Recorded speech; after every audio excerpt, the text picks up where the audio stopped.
Maintenant que nous avons vu comment construire le parcours de formation en entreprise, passons à l'étape suivante, à savoir accompagner l'alternant tout au long de sa formation, principalement lors d'entretiens de suivi réguliers pendant toute la durée du contrat. Parlons pour commencer des rendez-vous de suivi. Vous l'avez compris dans les chapitres précédents, pour guider efficacement un alternant dans son parcours, il est essentiel d'établir des points de contact réguliers avec lui. Et le livret de suivi, c'est vraiment un outil précieux pour structurer cet accompagnement. Ces rendez-vous programmés doivent être respectés le mieux possible. Pendant toute la durée de la formation de l'alternant en entreprise, c'est important de faire le point régulièrement sur plusieurs aspects clés. Sa progression dans les apprentissages, sa vision du métier, sa motivation, son intégration dans l'entreprise, sa collaboration avec les collègues.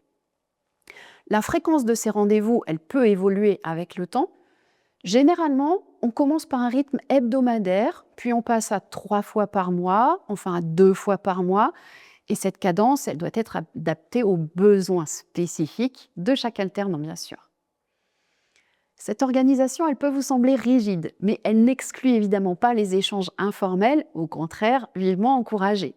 Personne n'a envie d'attendre le prochain rendez-vous formel pour aborder des questions urgentes.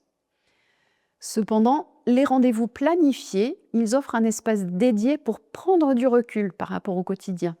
Ce sont des moments où vous pourrez sortir de l'opérationnel et vous concentrer plutôt sur une analyse des pratiques.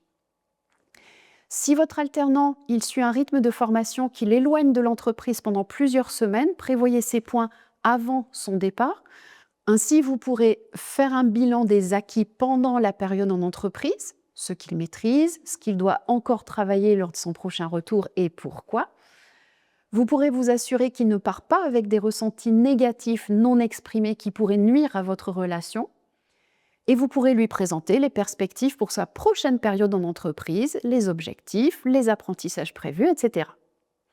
Cette démarche, elle prépare à la fois le départ et le retour, faisant sentir à l'alternant qu'il est attendu avant même d'être parti. C'est rassurant pour lui, trouvez pas ? Si vous ne pouvez pas tenir un rendez-vous, prévenez l'alternant le plus tôt possible et proposez une alternative, idéalement dans la même semaine. Ces reports ils doivent rester exceptionnels pour ne pas éroder la confiance que l'alternant vous accorde et ne pas affecter à terme sa motivation. Après les rendez-vous de suivi, passons à la présentation du parcours individualisé. Lors d'un rendez-vous de suivi, idéalement durant la 2e semaine, prenez le temps de présenter à votre alternant son parcours de formation en entreprise sous forme de calendrier. Expliquez-lui clairement les aspects suivants. L'utilité de ce calendrier, voilà pourquoi c'est important pour nous deux. La logique derrière l'ordre des situations d'apprentissage, j'ai prévu que tu commences par cette activité parce que. Et les liens entre les situations d'apprentissage en entreprise et les cours suivis au centre de formation. Tu vois, cette tâche, elle va te permettre de mettre en pratique ce que tu vas apprendre au cours de la semaine prochaine. C'est aussi le moment d'apporter les premiers ajustements au parcours. Après les premiers rendez-vous, vous connaissez forcément mieux les formations antérieures de l'alternant, ses expériences, ses préférences. Vous pouvez préparer des ajustements à l'avance et les lui expliquer, ou alors l'impliquer directement dans cette réflexion. Qu'en penses-tu? Est-ce que ce rythme te semble réaliste? Et obtenir ses ressentis à lui. Par exemple, le nombre de semaines initialement prévues pour une activité pourrait être modifié, réduit si l'alternant a déjà une expérience dans ce domaine, ou augmenté s'il découvre totalement l'activité ou s'il a rencontré des difficultés lors des premiers cours associés. Profitez aussi de ce rendez-vous pour lui présenter les autres outils contenus dans le livret de suivi. Soyez transparent et clair, avec les échelles de difficulté d'une part qui montrent la progression des complexités pour chaque activité.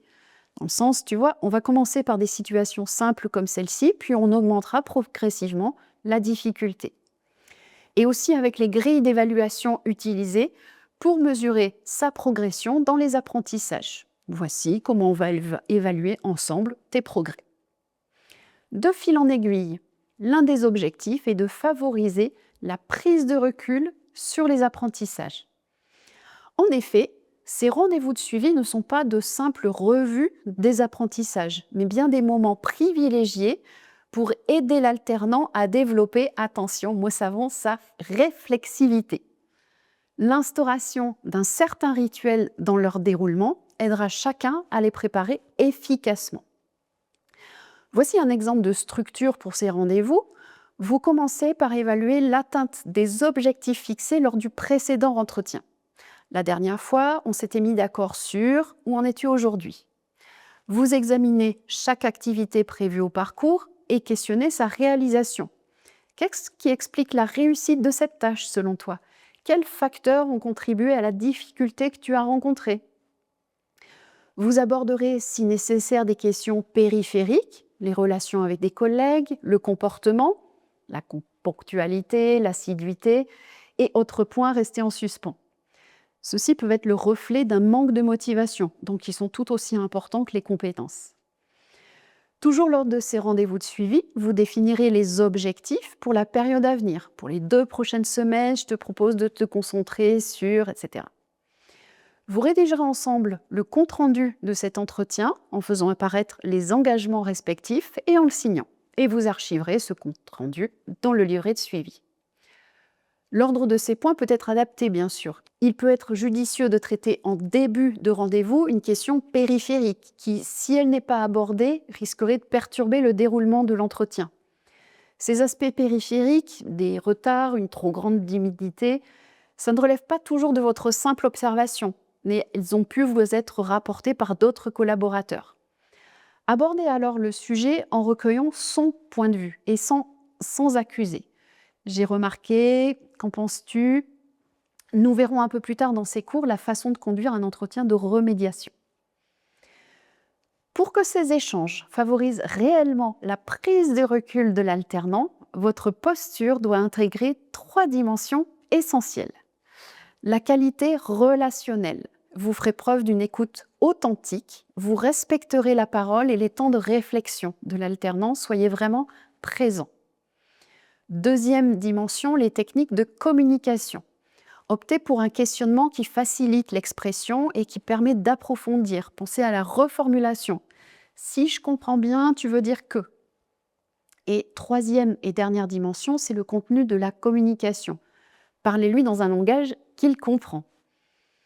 Cette approche, elle vous permet de guider l'alternant dans sa réflexion et de l'associer pleinement aux décisions concernant son parcours. Un entretien efficace, il repose autant sur la qualité de la relation que sur le fond et la forme de ce qui est exprimé. Si vous avez la sensation que ces rendez-vous n'ont plus d'intérêt, c'est qu'il faut reconsidérer votre approche ou bien leur rythme. Voyons maintenant la collaboration avec le centre de formation. La réussite de la formation en alternance, elle repose sur une collaboration étroite entre tous les intervenants. Elle peut prendre diverses formes, inviter les tuteurs en début de formation, participer au conseil de classe, à la documentation partagée, au jury d'examen et autres. Mais la visite d'entreprise, c'est le point d'étape le plus fréquent, généralement prévu à mi-parcours.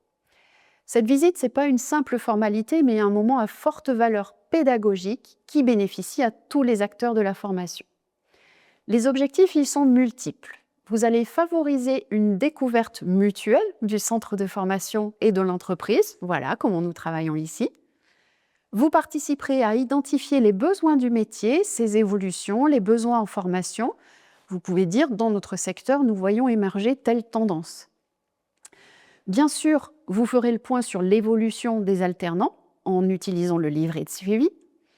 Et enfin, vous pourrez évaluer l'alternant dans le cadre du contrôle en cours de formation. Alors attention, parce que ça concerne une partie des diplômes, tous ne le sont pas. Sur des titres professionnels, par exemple, le tuteur ne participe pas à l'évaluation de son alternant. Si cette visite d'entreprise n'est pas prévue par le centre de formation, n'hésitez pas à proposer pendant une période où l'alternant est chez vous. C'est un investissement de temps largement rentabilisé par les bénéfices des échanges. Ici se termine ce cours sur l'accueil et l'intégration de l'alternant, ainsi que sur son accompagnement vers l'autonomie professionnelle. Vous pouvez réaliser le QCM afin d'évaluer vos acquis. Un exercice est également proposé pour mettre en pratique les points abordés dans ce module. La partie suivante abordera quant à elle les méthodes pour transmettre vos savoir-faire professionnels et évaluer les acquis de votre alternant. C'est la fin de ce cours. Je vous remercie pour votre attention.